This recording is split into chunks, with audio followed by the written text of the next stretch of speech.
Welcome back to the Advisor Mentorship Podcast with your host, Jeremy Jhouser, and me, Patrice Sikora. Jeremy, it's good to talk to you again. And if your last few podcasts are any indication, things have been hopping at InsurMark. Man, you had some heavy hitters on, including Steve Kerns and Jeff Maxey. Both were guests with you. So what's happening and what does this mean for your advisors? It has been an exciting last couple of weeks. We actually had, as some of the viewers may have heard, the most recent one, we had the CEO of Simplicity Group Holdings, Mr. Bruce Donaldson, on as well, too, as we continue to expand 65 plus offices across the country now. That InsurMark is one of those within the Simplicity family. Jeff Maxey, new president at InsurMark after 40 years of Steve Kerns running the show here at InsurMark. Just recently, that torch has been passed ever since this summer. So a lot of things are new, but with the newness, we are bringing a lot of the traditions and very excited about what's coming here at InsurMark and look forward to chatting today. All right. So let's get to the advisors. All right. Speaking of them, what are some things you're seeing working this year that are attracting new clients? Well, so for this year, we actually came off of July. So within my team of advisors, it was the largest month of paid business in July for the 13 years of Jeremy doing this. So my team of advisors are starting to thrive here over the summer months. August was one of our top 5 submitted months when it comes to our career as well for the last 13 years. So the momentum is really building here amongst the group. What's pretty exciting for those advisors is they are really leaning in to some of the resources we've had here over the summer. We did our Taking the Trip, where we had our top 5 advisors go through their sales process, their operations, their marketing. And so a lot of advisors got a lot of great nuggets to go back to their current clients with, and also some new opportunities when it comes to marketing to attract some new prospects as well, too. So I think that's where the momentum is starting to build. This relationship with Simplicity is continuing to really help us out, expand into different territories of not just annuities and life insurance. More to come on that here throughout the podcast episodes, but we are really starting to branch into becoming a truly a leader in the financial distributions of just products in general. And what are some of the tips that your advisors are taking away to help them with their retirement planning conversations? It's really going back to the basics of the blocking and tackling, just to use football reference, just being very just conscious of keeping things very simple at point of sale. Some of the advisors are leveraging video marketing more than ever. People that, although some have been using it for years now, there's been those that have been trying to wait it out to see if it's them. Starting to do certain training with our team here to get very comfortable with being on camera, sending out emails through their video messaging as opposed to typing up a long draining email to a client or a prospect. So a lot of video incorporating into their processes has really helped out a lot of advisors. Being able to leverage technology with our Catalyst platform, so constantly able to communicate with the customers of relevant topics, just staying top of mind, expanding their brand, especially websites. You got podcasts, you got a lot of different things here that we're starting to see some of those fruits of the loins or whatever you want to call it, where we're actually starting to see those seeds planted over the years starting to really take forth and bloom. So it looks like we have an exciting upcoming couple of weeks here, a couple of months to close out the year in our industry. And then also one thing to note, a lot of advisors are sharing, back to the keeping it simple, a lot of articles, just certain articles in between appointments. And not necessarily is it about what you're doing at point of sale, but it's about that client experience and building that whole trust and credibility. So being able to leverage certain third-party resources in between appointments to help build your credibility prior to meeting with them, maybe a couple days later after your first appointment. That's been something that's really started to take off this year to help some of the advisors attract and win some new business. What kind of articles? Oh man, there are a couple. I know on our AMP mastermind call in September, we talked a little bit about some of the resources advisors are using. One of them in particular, I know there's a lot of media out there where possibly you go to Google or you see on TV. There are certain gentlemen who like to say that annuities are a bad thing. So it's very common that prospects can have a conversation with one of our advisors and say to them, I don't like annuities. And it's a very common thing that they may hear. So that's an objection they get. And so I might ask Patrice. So Patrice, do you or are you familiar with Shaquille O'Neil? Yes, I And could see that. actually, how do you know Shaq? Is he from the basketball court, from off basketball court, or what? Where? How do you know who A, Shaq is? a bit on the basketball court, but more off the basketball court because he's showing up in TV commercials now. Yeah, Yeah. he is a brand to say the Yes. least. Yes. And so one thing that advisors are leveraging, and this is what we talk about in these mastermind calls, and this is where you put a good positive face, something like Shaq, who is not only a basketball player but an entrepreneur. He has a lot of franchises. I mean, for goodness sakes, he's the face of Papa John's. Um, so he's out there in the marketing place. But there's an interesting article less than 2 years ago that was written about Shaq, and he talks about his career, how he came into wealth with obviously his attributes to basketball. Currently, right now, he makes $20 to $25 million a year just on his contract in the sports world, where he does broadcasting, but also all the other franchisees that he's a part of and different brands of marketing. And one thing that he talks about is he learned a valuable lesson his first day that he was actually signed for the NBA. And maybe you've heard this story, but he actually, in 45 minutes from getting his first payment and getting his signing bonus, he spent $1 million of his contract. This was over 30 years ago now. Um, I didn't know if you were aware of that, or have you ever heard this story? No, I have not.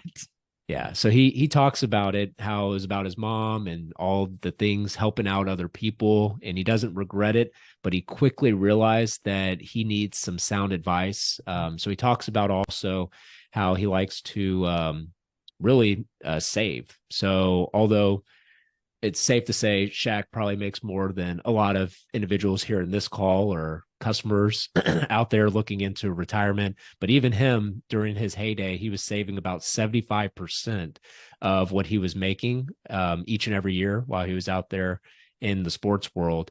And the one thing that the interviewer asked Shaq is, if there was one thing of advice that you can give to somebody, what is that? And he would say that if it comes to money, you have to know that it is important to be educated enough to make sure it's not about what you make, but it's about what you're keeping. And in that article, it outlines that. And it's a reference from a couple years back where he actually was interviewed and they asked him, hey, so based off of your financial success, what's something you would give back or say to the younger generation? And his number one thing that he would talk about in this CNN article, he talked about how he would tell individuals, learn what an annuity is. Pretty Really? interesting, right? Yes. So even Shaq, what his main plan was, is by 40, he learned about generating guaranteed income that he can't outlive from his financial advisor. And he's always been someone who just beats the drum about leveraging safety, making sure you're saving traditionally. But his one advice to the younger generation as they start to receive these large lump sums of money is you need to know what an annuity is. So I thought that's pretty interesting, as and a lot of advisors love that as well too, because someone who has over 400 million to their name is still talking about the importance of safety and Right. annuities. Right.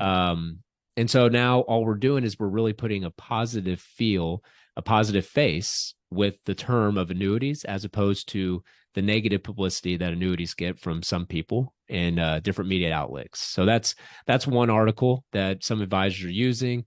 Another one, a company by the name of Lockheed Martin. I'm sure you've heard of Yeah. them. Yeah. LMT. Yeah, so Lockheed here as of 2022, they decided that they wanted to offset, so they wanted to reduce their gross pension obligation by 4.3 billion, and they wanted to purchase annuity contracts with an insurance carrier. So they loaded off over 13,000 employees' pensions into an insurance carrier. I don't want to give their name on Right. air here, but safe to say this is a company that has actually been the number one distributor of fixed index annuities over the last 3 years. And that story resonates really well for a senior who is now looking at their 40, 35 years of sweat equity that they put into their career. Yep. Here they are now with maybe, 6 figures, 7 figures of accounts looking for a home to protect and make sure that that company is going to be around. So it's safe to say when you have a story such as a Lockheed Martin who is reduced their pensions of 13,000 employees to this carrier, I feel pretty comfortable myself as just one retiree that they're going to be able to accommodate my account if they were able to take on 4.3 billion. I love it. I had no idea about that one either. Yeah. All right. So a Go ahead. couple articles, and then also there's a lot of the advisors. So what they're getting from us is they're leveraging some of those resources within the resource library. That's in our Hubbard account. So advisors that are doing business with us at InsurMark, the resource library is there where it's advisors sharing best practices, what they're doing in between appointments, what they're doing to separate themselves from others. So new advisors to us, even old advisors with us, they pick up an idea every month as we continue to do these monthly calls and share a lot of material our advisors are leveraging out there in the market. You're mentioning I don't know if they're platforms or if they're just accessible information. So what type of equipment are your advisors using? So if they're doing, yeah, I've actually been asked myself here lately. Earlier this year, so our office here at InsurMark is being renovated. So we're for 40 years now. So we've been in the same location. We're going to stay in that same location, but we're reducing the size of it. So we're doing a couple things differently. And one thing people wanted to know where we're looking for the best tech, best thing for office space is, what kind of mics do the offices that do the sales role? What kind of mics are they using? What kind of camera? What kind of lighting? So what advisors are starting to do too, not just at our company at InsurMark, but advisors have asked when they see these podcast episodes, either on YouTube or LinkedIn, they've just asked, I'm trying to build my own studio within my office. And so we just put together a quick little hit list, and here's where you can purchase these items, and just leaning on us really for instead of just you can obviously, you don't have to use our stuff. You can look at other things, but if they like the certain setup, had a lot of advisors recently start to purchase certain mics same mic that your team uses, Patrice. So no secret there, but that's where instead of just reinventing the wheel, might as well just ask somebody who's already currently doing this to get comfortable. And they've just been leaning on us for those type of advice and steering them in the right direction. So what if somebody really isn't very tech savvy? How do you ease them into this? You don't. No. Okay. I'm joking. Yeah. So there's definitely some individuals that may not be very tech savvy, and that's perfectly fine. So it can seem overwhelming at first, but if you're part of a good team, you as well can be out there in social media and leveraging the same resources that the Gen Xers, the millennials are using in your practice. One of the best practices advisors will do is they know that what their strengths are, and they know where their weaknesses are, and they delegate those elsewhere. So they are hiring a younger generation. So we have a lot of experience helping advisors find younger individuals that are very good on that front to help out with their marketing. So when it comes to video, cutting up emails, cutting up content that's being recorded, Y'all's team has been great advisors that are doing podcasting. Your team, literally, I have advisors that use y'all services just like mine. We sit here for 30 minutes, have a conversation, and then all of a sudden, within a couple of days, we have 8 different social media content put together, and we have a whole podcast episode that's going live on multiple channels in a YouTube version.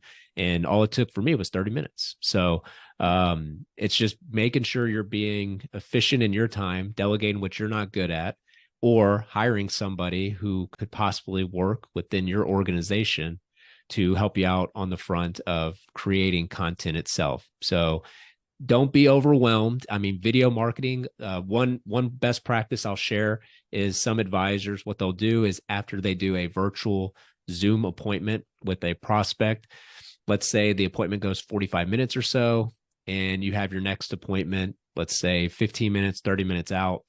What an advisor will do is immediately after that, they will record a video to recap how the conversation went.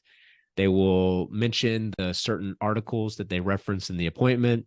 They'll include that in the email. They'll also mention, based off of their goals, what their team is looking to do. If their team sees any red flags and what the prospect sends over to them whenever they send the statements. And after recording a quick 90-second to 2-minute video, they hand that to their assistant or they hand that to somebody on their team. And then that individual is the one that's going to do all the editing. They're going to set up the email. They're going to include the articles that were referenced in the video. So all that's going to be really pretty into an email or a text message. And then that messaging is going to be sent out later on in the day. But all the advisor had to do is just dedicate at least 10 minutes to just record a quick 2-minute video. And it's fresh in the mind too. You know what you're talking about. Yep. And don't worry. I mean, you don't have to send that out immediately. That's why later on in the day, the customer that you just talked with, they're going to be busy too. So they'll see it eventually.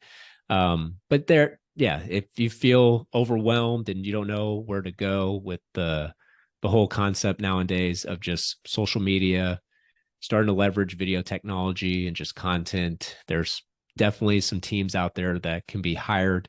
And you can just do a plug and play system. We have several advisors that have done it.